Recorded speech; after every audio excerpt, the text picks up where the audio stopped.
The war had ended 3 cycles ago, and Commander Velkana stood at the observation window of the military station, watching the last ships return home. Her people had fought hard against the Zarthok swarm and finally won after years of brutal combat.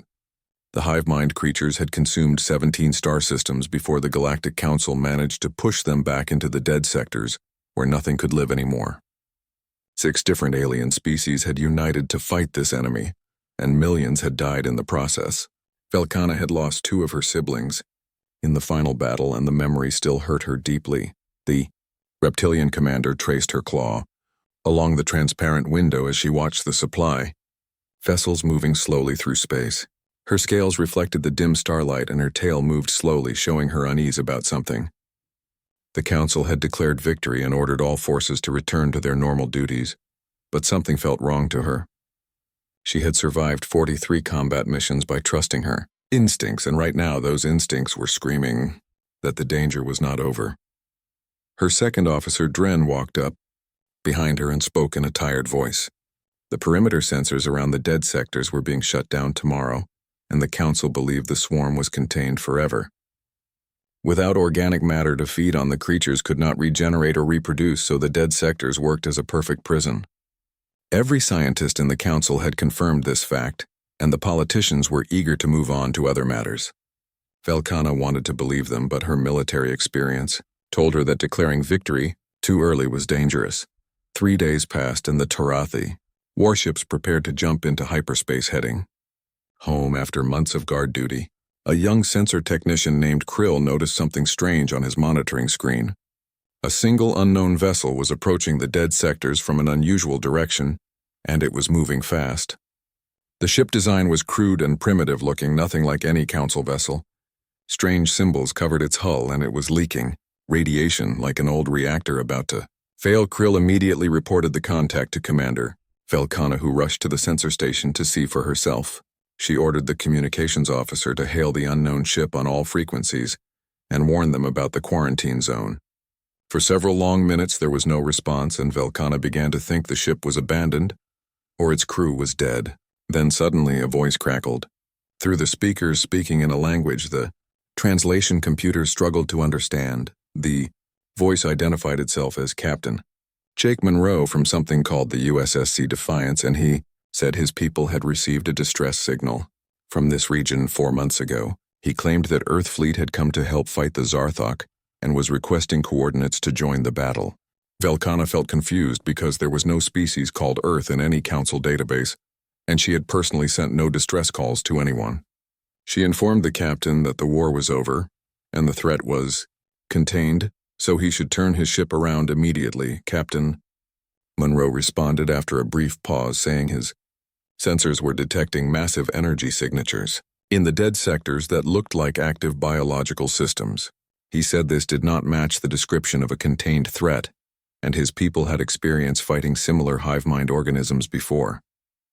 Velkana checked her own sensors again, but they showed nothing unusual, just dead worlds and empty space. The human insisted that Council sensors might not be calibrated properly to detect dormant hive organisms and requested permission to investigate the area. Himself, Velkana denied the request firmly and warned that any ship entering the quarantine zone would be considered hostile and fired upon. She expected the human to acknowledge and retreat, but instead he said something that surprised her.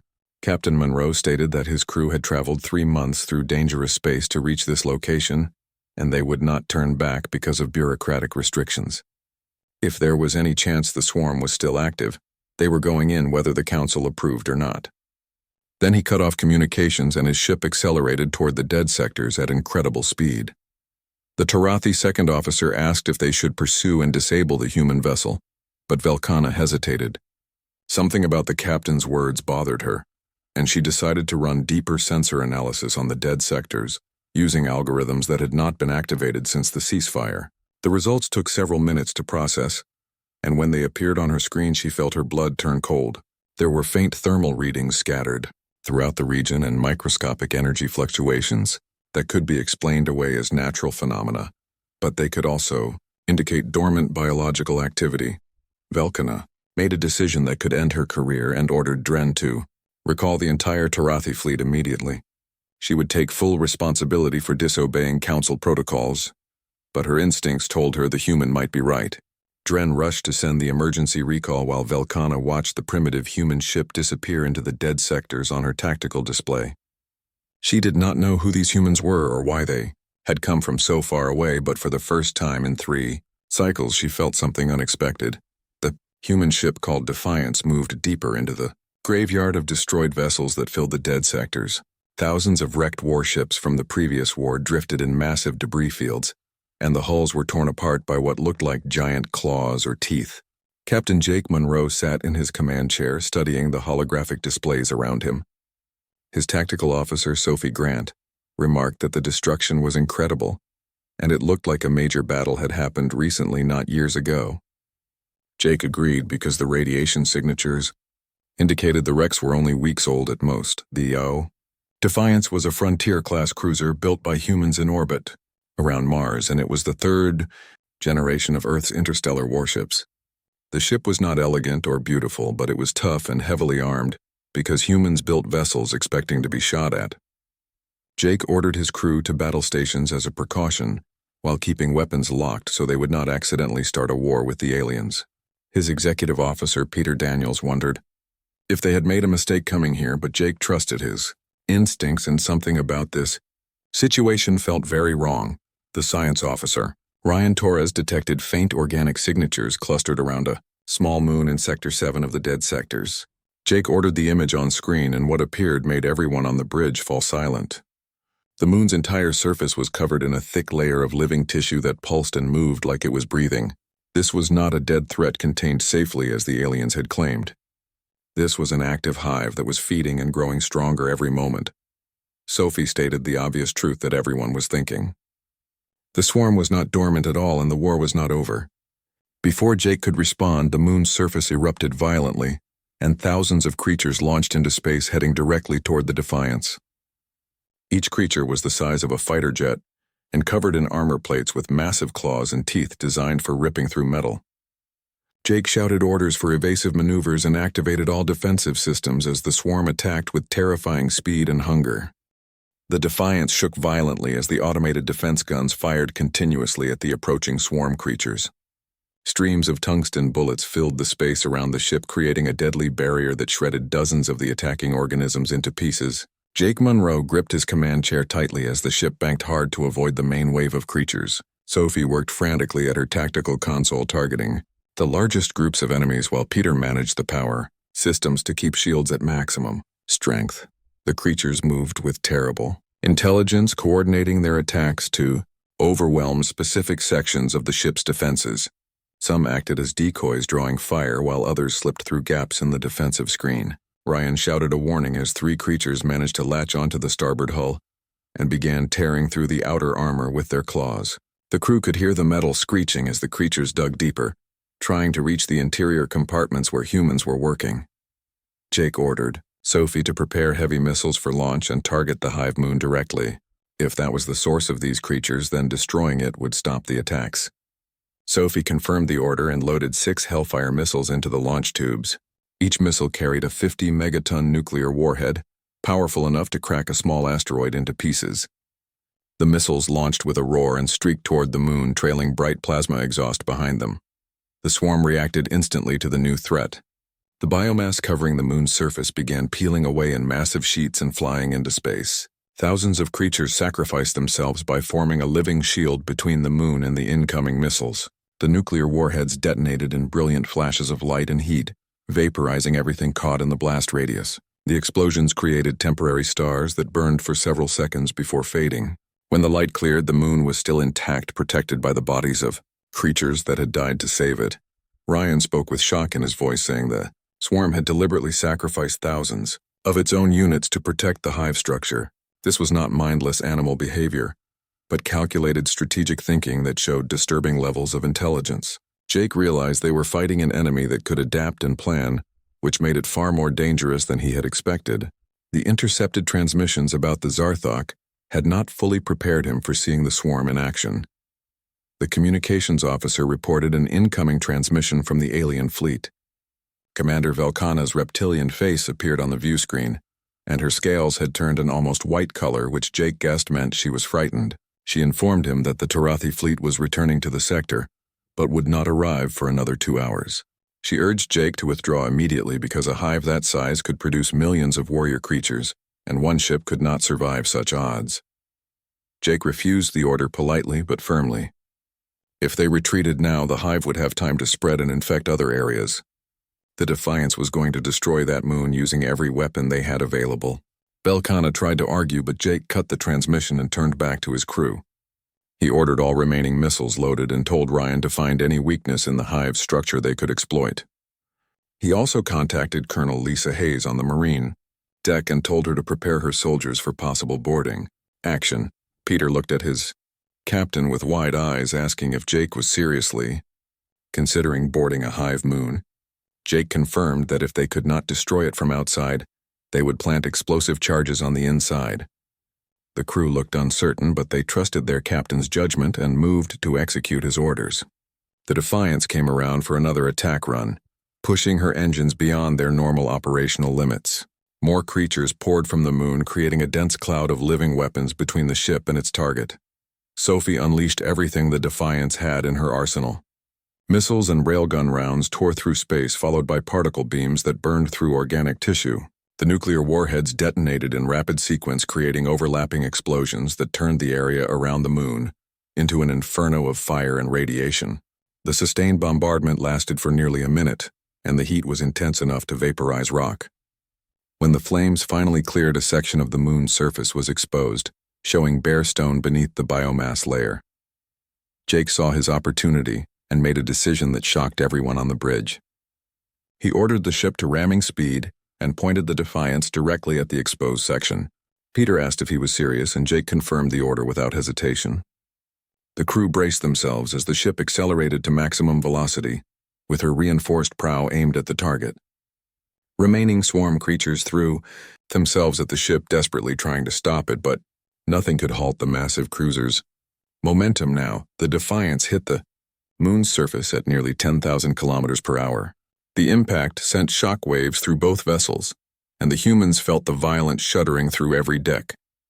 The ship's prow punched through the rocky crust and buried itself deep into the biological mass beneath. The engines screamed in protest but kept firing, driving the ship deeper into the moon like a giant drill boring through flesh and stone. Alarms blared throughout the ship as systems overloaded from the stress. Jake activated the ship-wide intercom and told Lisa Hayes that this was her stop. In the lower decks, 40 Marines in powered armor prepared to deploy into the hive itself. Colonel Hayes led her team through the airlock that now opened directly into an organic tunnel system. The Marines charged forward into a nightmare landscape where walls pulsed with life and strange organs hung from ceilings. Their helmet lights cut through the darkness, revealing veins as thick as tree, trunks pumping unknown fluids through the living structure. The Marines moved quickly through the tunnels, following scanner readings toward what appeared to be the hive's central control structure. The passages were warm and humid, and the air was filled with organic smells that the armor's filters struggled to process. They found massive chambers filled with egg sacs and growth pools where new creatures were being formed. Hayes ordered her team to keep moving and not engage unless necessary, because their mission was to reach the core and destroy it. After 20 minutes of careful advancement, they found what they were looking for. An enormous chamber housed a mass of neural tissue larger than any building on Earth.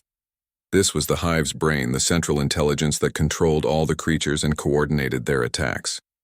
Pulsing veins connected it to the rest of the moon, and strange electrical patterns flickered across its surface.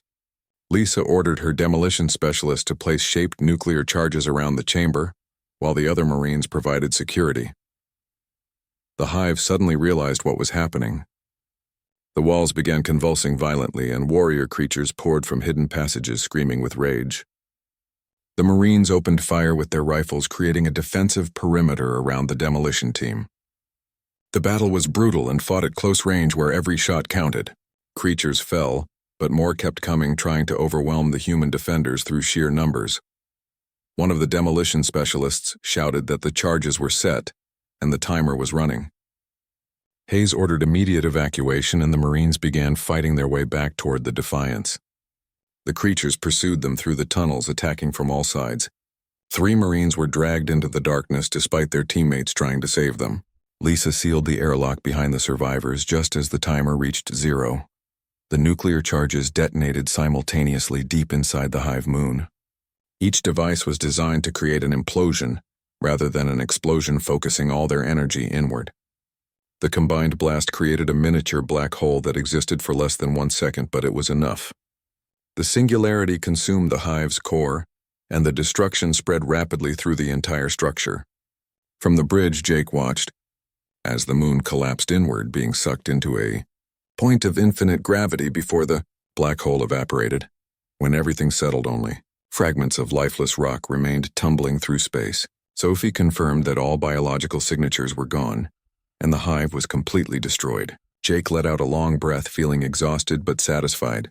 He ordered the ship to pull back and told someone to send a message to Commander Velcana, informing her that the dead sectors were now actually dead. The Defiance limped away from the debris field with her hull scarred and damaged but still intact and functional as the human ship retreated. Jake studied the star charts showing the vast expanse of the dead sectors. If one hive had survived the Council's containment efforts, how many more were hidden out there waiting? The swarm now knew that humanity existed and was dangerous. Jake had a feeling this was just the beginning of something much larger and more dangerous than anyone realized. The Galactic Council met in emergency session aboard the orbital fortress above Tarathi Prime. Representatives from all 6 member species filled the circular chamber, and their voices echoed with heated arguments. Holographic displays showed footage of the human attack on the swarm hive, and the video had spread through Council space faster than anyone expected. The images of a single primitive ship ramming into a hive moon and destroying it completely had shocked every military analyst who reviewed the data. Ambassador Thrin of the Karathi Collective slammed his forearms against his podium in anger. He declared that an unknown species had entered Council space without permission and ignored all directives before launching nuclear weapons without authorization. The humans needed to be punished immediately for their actions. His mandibles clicked furiously as he spoke, showing his extreme agitation about the situation. Commander Velcana stood at her assigned position, and her scales showed the deep blue color of frustration. She argued that the humans had destroyed a hive that Council sensors had completely failed to detect. While their methods were aggressive and unconventional, the results could not be argued with. The hive would have eventually hatched and spread throughout the region, killing billions if left unchecked, Thrin countered by saying the humans had demonstrated military capabilities that threatened the entire balance of power in this region of space. Their ship had withstood swarm attacks that would have destroyed any Council vessel within minutes. Their weapons had created a temporary singularity, using technology the Council believed was impossible with current understanding of physics. A species this advanced appearing from nowhere was extremely dangerous. The Nexari delegate spoke with a voice like musical bells. The Nexari were beings of pure energy contained within crystalline matrices, and they saw things differently than biological species. The delegate suggested that perhaps the Council should be grateful instead of afraid. The swarm had not been contained, as everyone believed, and the human intervention may have prevented a catastrophic outbreak that could have destroyed everything. The Vrin representative floated in a tank of biological fluid and spoke through translation devices. The slug-like creature argued that the attack may have actually provoked the swarm into action. The hive organisms were known to adapt to new threats, and now they knew humans existed. This could make the situation worse rather than better. Velcana's tail lashed with agitation as she interrupted the debate. She stated that the Council should form an alliance with these humans immediately. Their tactical approach was completely unlike anything the Council had ever seen. They fought with a level of aggression and determination that matched the swarm's own relentless nature. Having such allies would be invaluable in future conflicts. Thrin spoke over her, saying that this was exactly what terrified him most. A species capable of such extreme violence appearing from nowhere, with technology rivaling the Council's own achievements, was deeply concerning. What else were these humans capable of, and what were their true intentions in this region? Trust had to be earned over decades, not given freely after one battle. The Council chamber fell into tense silence as the chairman raised one crystalline appendage to restore order. The chairman belonged to an ancient species whose name could not be pronounced by most other races. The being's multiple eyes seemed to gaze into distant possibilities as it considered the situation carefully. Finally, it spoke, saying the question before them was simple but crucial. Should they make formal contact with the humans, or should they isolate and contain this new species? Velkhana pointed out that the humans had been trying to establish communication for several days now. Captain Monroe had sent multiple requests for a formal meeting to discuss the swarm threat. He claimed his people had encountered something similar in their own space and possessed valuable intelligence that could help the Council. Refusing to even talk with them seemed foolish and short-sighted. Thrin asked sarcastically if Velkhana actually believed anything the human captain said. These were strangers who had appeared without warning and immediately started destroying things. Their word meant nothing until proven otherwise. Velkhana replied sharply that she believed Captain Monroe had saved countless lives by destroying that hive, and such actions earned him at least the courtesy of a conversation. The chairman made its decision after several moments of consideration. Commander Velkhana would serve as the Council's official liaison to the humans. She would meet with Captain Monroe and learn everything possible about their species, including their capabilities, technology, and intentions. However, she must remain cautious because history taught that first contact between species rarely proceeded smoothly. Velkhana bowed her head in acknowledgement, though inwardly she felt genuine excitement about the assignment. 3 days later, Velkhana boarded a diplomatic shuttle and traveled to coordinates the humans had provided. The Defiance waited at the edge of the dead sectors, undergoing repairs from battle damage. As her shuttle approached, she got her first clear look at human ship design and engineering philosophy. The vessel was blocky and purely functional, with no elegant curves or artistic elements. Every surface was covered with weapons emplacements and sensor arrays. It was clearly a ship built by engineers who expected to be shot at regularly and designed accordingly. The shuttle docked with the main hangar bay, and Velkhana stepped out into a massive space filled with frantic activity. Human crew members rushed everywhere, repairing damaged systems and restocking ammunition supplies. The humans were bipedal and roughly similar in structure to several Council species, but they moved with a purposeful energy that suggested constant readiness for action. Everything about them seemed intense and focused.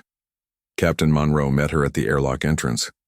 He was tall for his species, with short dark hair and sharp eyes that seemed to analyze everything they observed. He extended his hand forward in what Velkhana recognized as a greeting gesture from her research. She clasped his hand awkwardly, noting the surprising strength in his grip. Monroe welcomed her aboard and said he appreciated her willingness to come.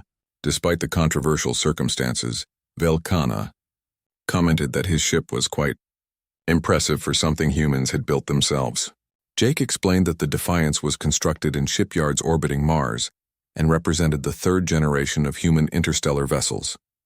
He admitted the ship was probably not as advanced as Council technology, but it accomplished what they needed it to do. His tone was matter-of-fact, without boasting or false modesty. Velkhana stopped walking suddenly and asked for clarification. Had humans actually built this ship entirely by themselves without any guidance from other species? Jake confirmed this casually, saying it had taken 40 years and roughly 100 failed prototype designs, but they had eventually figured it out. He asked if that was unusual in some way. The Torathi commander chose her words very carefully. She explained that most species in the Council had achieved space travel through shared technology and cooperation between multiple races. Independent development of faster-than-light travel was extraordinarily rare. Only 3 other species in recorded galactic history had accomplished it alone.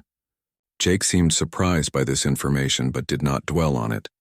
He led Velkhana through corridors to the ship's main conference room where other human officers waited.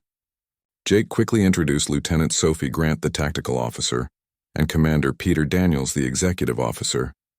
Also present were Lieutenant Ryan Torres from the Science Division and Colonel Lisa Hayes, who still showed visible scars from fighting inside the hive. Everyone nodded politely as they took seats around a simple metal table.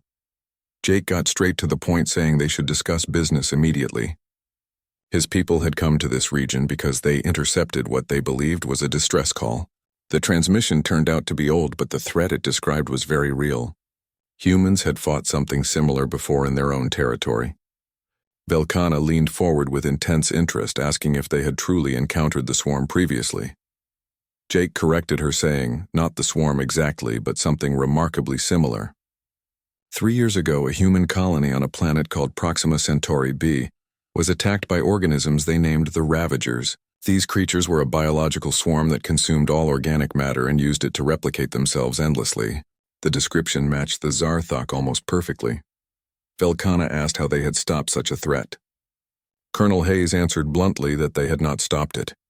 Instead, they evacuated all civilians they could reach and then burned the entire planet from orbit. They used nuclear bombardment and biological weapons and everything else in their arsenal. It took 2 full months of sustained attacks to confirm the Ravagers were completely eliminated. The room fell into uncomfortable silence. Velkhana struggled to process what she had just heard. The humans had deliberately destroyed their own colony world completely. Jake corrected her gently, saying they had saved their species by making a hard choice. The Ravagers spread incredibly fast, and if humans had hesitated even briefly, the creatures would have reached Earth itself. Sometimes terrible decisions had to be made for the greater good. Velkhana spoke quietly, saying the council had spent 2 full years fighting. Ryan offered a more sympathetic perspective, saying that humans made similar mistakes throughout their history. After major wars, people wanted peace so desperately that they ignored warning signs of new conflicts brewing. It was a natural psychological defense mechanism that every intelligent species probably experienced. The important thing was learning from those mistakes and doing better next time. Jake slid a small data storage device across the table toward Velkhana. He explained that when humans fought the Ravagers, they had documented everything about the enemy. The chip contained detailed information about hive organism biology and behavior, plus tactical approaches and countermeasures that had proven effective. He was giving it to the council freely as a gift without asking for anything in return. Velkhana stared at the chip in disbelief. She picked it up carefully, turning it over in her claws. The gesture seemed impossibly simple, yet it represented something profound. Council species had spent centuries developing complex protocols for information exchange, always calculating advantages and political leverage. These humans were just giving away valuable military intelligence without negotiation.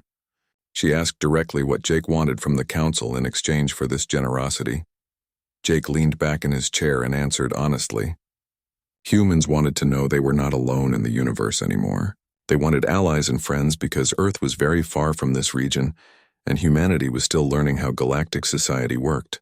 More importantly, they wanted to prevent what happened at Proxima from happening to anyone else ever again. If the swarm still posed a threat, then all species needed to work together to eliminate it permanently. Velkhana admitted something that took courage to say out loud. The council feared humanity despite their helpful actions. Human technology and aggressive tactics and willingness to use overwhelming force made council members deeply uncomfortable. They saw humans as unpredictable and potentially dangerous. Jake smiled, but there was no humor in the expression. He said that was actually good because the swarm should also consider humans dangerous. Making enemies afraid was the entire point of their approach. Before Velkhana could respond, alarms suddenly blared throughout the Defiance. Ryan jumped to his feet, reading data from a portable terminal device. He reported detecting multiple massive energy signatures appearing in Sector 9 of the dead sectors. The readings indicated swarm biological signs in quantities far larger than anything previously encountered. Jake was already moving toward the bridge before Ryan finished speaking. Velkhana asked how many hives were activating. Ryan checked his readings again and his face went pale. He reported hundreds of hives, perhaps even thousands, all coming online simultaneously across the entire dead sector's region. Velkhana felt her blood turn to ice as she realized what this meant. She insisted this was impossible because council sensors would have detected such massive quantities of biological matter. Ryan interrupted her, saying council sensors were not designed to detect dormant biological signatures that mimicked dead matter. The swarm had been playing dead this entire time, waiting for the right moment. The destruction of one hive had triggered all the others to wake up. Jake and Velkhana rushed to the bridge together.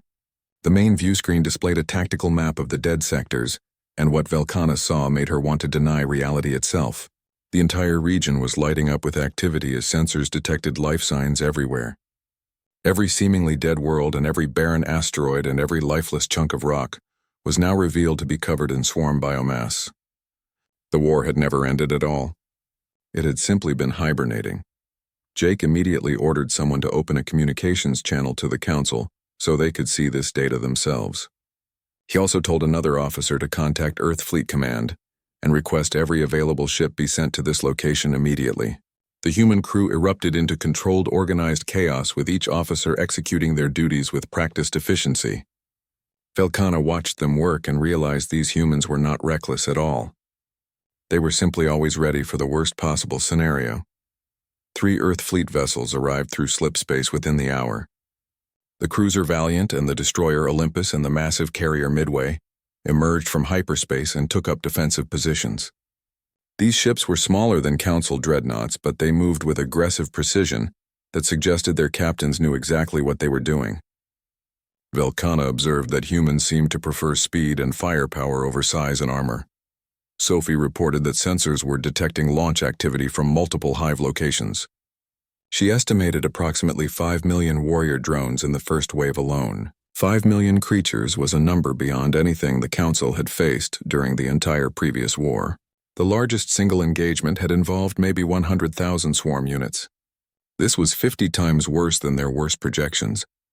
Jake remained calm despite the terrible odds.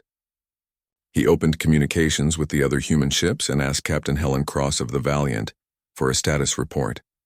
A woman's voice responded, saying the Midway was deploying all fighter wings immediately. They had 300 Raptor-class interceptor craft ready to launch, and the swarm would not know what hit them.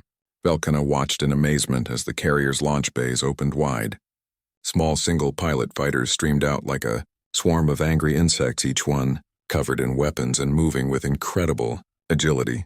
A voice identified as Lieutenant Commander Alex Martinez addressed all fighter pilots at once. He stated the rules of engagement were extremely simple. Kill everything that did not broadcast a friendly identification signal. The swarm did not take prisoners, so neither would humanity. He ordered the formations to break apart and engage enemies at will. The fighter wings scattered, instantly diving into the approaching swarm with what looked like suicidal recklessness. Velkhana watched the tactical display as human fighters flew directly into the densest concentrations of swarm creatures.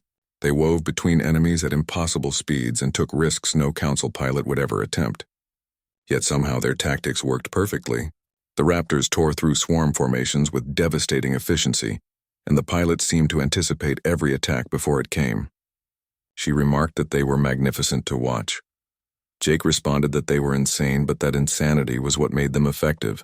No Council pilot would take those risks, which was perhaps why the Council struggled against the swarm. Sometimes winning required being willing to die. Velkhana admitted he might be right about that.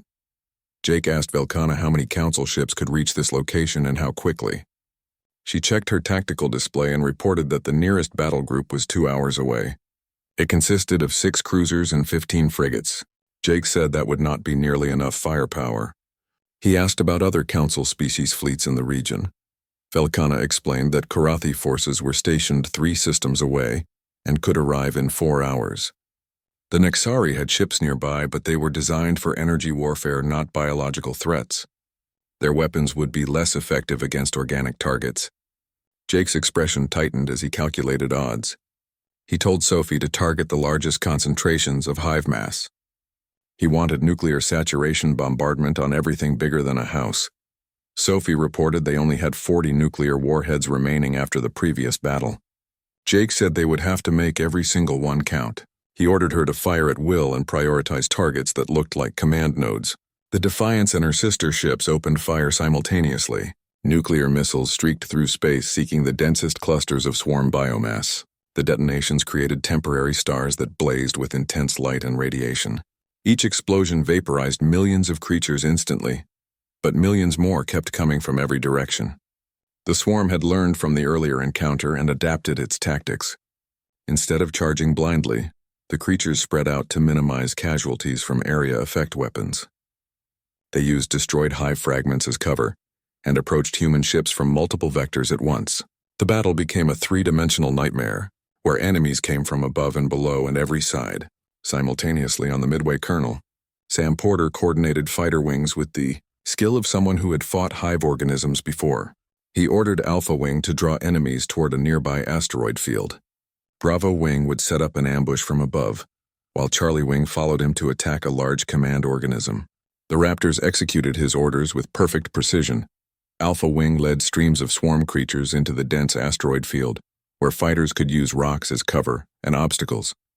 Pursuing creatures smashed into asteroids at high speed, or got caught in crossfire from hidden positions. The tactic was brutal and efficient and completely ruthless in its execution. Charlie Wing, meanwhile, punched through swarm defensive lines heading toward what sensors identified as a coordination organism. The creature was enormous, with a body the size of a skyscraper covered in pulsing neural tissue. Sam ordered all units to concentrate fire on the command node. If they destroyed it, the other creatures should lose coordination and become easier to fight. 20 fighters converged on the massive organism with weapons blazing continuously, but the command node spawned defensive drones at an alarming row. Jake ordered all ships to press their advantage while the swarm was disorganized and confused. The human fleet surged forward aggressively. The Defiance used her main railguns to punch massive holes through hive clusters, while the Olympus deployed experimental plasma weapons that burned through biomass like a hot knife cutting through soft butter. The Valiant activated her point defense systems in offensive mode, creating a wall of continuous gunfire that nothing could penetrate alive. Velkhana coordinated with her own arriving Torathi ships and directed them to support the human assault with their energy weapons. The Torathi cruisers added their considerable firepower to the battle, and their weapons complemented the human kinetic arsenal perfectly. For the first time since this nightmare began, Velkhana felt a small glimmer of genuine hope that they might actually survive this encounter. Then, without warning, a hive moon in Sector 7 exploded violently. The detonation was not figurative but literal, as the entire celestial body blew apart, hurling massive chunks of rock and biomass in every direction. From the expanding debris cloud emerged something Velkhana had never seen in all her years of military service. A creature larger than any warship ever built, with armor thick enough to shrug off nuclear strikes, rose from the destruction. The thing had weapons that sprayed streams of bioacid capable of melting through military-grade alloys within seconds. Ryan pulled up data frantically on his console and identified the creature as a swarm queen. Old intelligence reports had mentioned these organisms, but the Council had never actually encountered one during the previous war. The report said queens were the swarm's ultimate weapon, designed to survive anything and produce millions of offspring continuously. Council strategy had always been to avoid queens at all costs rather than fight them directly. Jake asked the obvious question of how they were supposed to kill something like that. Ryan checked the data again and reported grimly that the old reports said conventional weapons could not kill a queen. They were simply too massive and too well armored. Humanity would need something in the gigaton range, and the fleet did not carry anything that powerful in their current arsenal. Jake's eyes narrowed as he considered options. He told his engineering officer, Lieutenant Ben Tucker, to rig the Defiance's main reactor for critical overload. Make it go supercritical and unstable. The bridge fell into shocked silence as everyone understood immediately what their captain was suggesting. Peter spoke quietly, saying that if they overloaded the reactor, the entire ship would be destroyed in the resulting explosion. Jake acknowledged this fact calmly.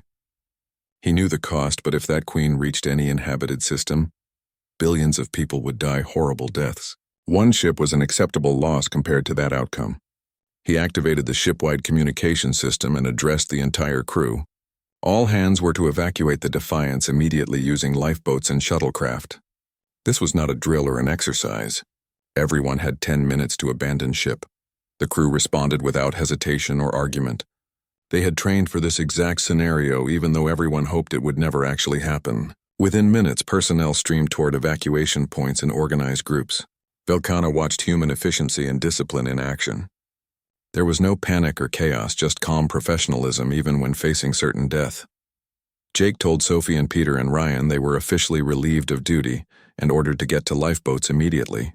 Sophie looked at her captain and told him respectfully to shut up. Someone needed to remain on tactical to guide the ship during its final approach. She was staying whether he liked it or not. Peter added that someone had to manage the reactor overload sequence properly. He was staying too. Ryan nodded firmly, saying he needed to calculate the optimal detonation point for maximum damage to the Queen. Jake was stuck with all of them, whether he wanted company or not. Jake looked at his officers, who were also his closest friends, and felt immense pride. This was why he served in the fleet. Not for glory or fame, but for the privilege of standing beside people like this when it truly mattered. Jake told Velkhana she needed to evacuate as well since she was not part of his crew. The Tarathi commander straightened to her full height and replied that she was the Council's official liaison to humanity. If humans were willing to sacrifice themselves for Council people, the least she could do was witness their courage directly. Jake accepted her decision with a nod of respect. The Defiant, stripped of most her crew, turned toward the massive Swarm Queen. Her engines burned brighter than they ever had before, pushing the ship beyond all design limitations. Behind her, the other human vessels and arriving Tarathi ships fought desperately to clear a path through the swarm forces.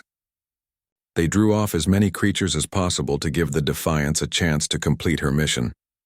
The Queen noticed the approaching ship and began spawning defensive drones at an incredible rate. Thousands of creatures poured from openings along its massive body, creating a living shield between itself and the threat. Ryan reported 30 seconds until they reached optimal detonation range. Peter worked frantically at the engineering console, saying the reactor was approaching. Critical mass and containment fields were failing rapidly. Jake gripped his command chair tightly and spoke his final words to the crew. It had been an honor to serve with all of them. Sophie responded softly that the honor was theirs. The Defiance punched through the defensive drone screen with her armor melting away under concentrated assault, but her momentum carried her forward relentlessly. She slammed into the Queen's central mass at relativistic speed, penetrating deep into the creature's body. Peter triggered the reactor overload sequence. The Defiance's power core did not simply explode but became a miniature sun for several seconds. The detonation vaporized the Queen instantly, along with everything within 1,000 kilometers. The shockwave rolled outward through swarm, formations destroying millions of creatures and scattering their remnants across the entire sector like leaves in a hurricane. Velkhana watched from a lifeboat with tears streaming down her scaled face. She had never witnessed such incredible courage in all her years. The humans knew the cost and accepted it without hesitation to save people they had only just met. She whispered a traditional Tarathi prayer for fallen warriors, asking that their spirits find peace among the stars. As debris settled and sensors began analyzing the aftermath, something unexpected appeared on the scanner displays. 5 faint life signs were detected in an armored section of wreckage that had somehow survived the massive explosion. Velkhana shouted orders for a recovery team to launch immediately. The humans might still be alive against all possible odds. The rescue shuttle raced toward the floating wreckage. They cut through twisted metal and forced open the emergency compartment door. Inside, they found Jake and his 4 officers barely conscious but definitely breathing. Peter had somehow managed to redirect the explosion at the last possible moment, creating a shaped blast that threw the bridge section clear of the main detonation. Medical teams immediately began treating the injured humans while Velkhana watched in amazement. 6 weeks after the Battle of the Dead Sectors, the Galactic Council convened in an unusual location. Instead of meeting in their traditional chambers, they gathered aboard a human orbital facility called Gateway Station.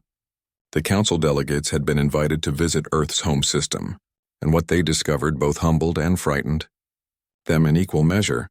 Earth hung in space like a beautiful blue jewel, but the planet itself was not what captured their attention.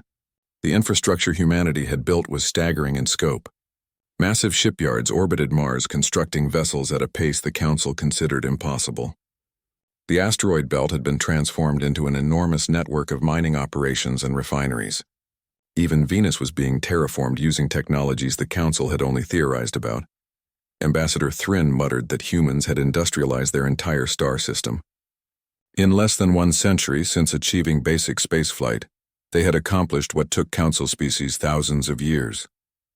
Velkhana offered a different perspective based on her time with humans. Earth's history was defined by constant competition and conflict, nations racing against each other and companies competing for resources and ideologies, clashing violently. That relentless drive had pushed them forward faster than species that developed through peaceful cooperation. The meeting began with Admiral Richard Hayes serving as Earth's primary representative. He was a veteran of every major human conflict in recent history, and his weathered face showed the cost of that experience.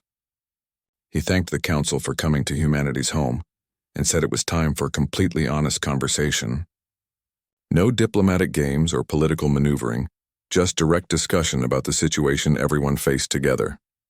The swarm remained the primary threat. Analysis of battle data confirmed the dead sectors contained at least 200 active hive complexes, possibly many more. The queen they destroyed was one of dozens. Based on observed reproductive rates, the swarm would consume every inhabited system in the region within 5 years if left unchecked. The council delegates erupted in alarmed voices until the chairman restored order. Dr. Linda Park presented holographic models showing swarm growth patterns. The problem was not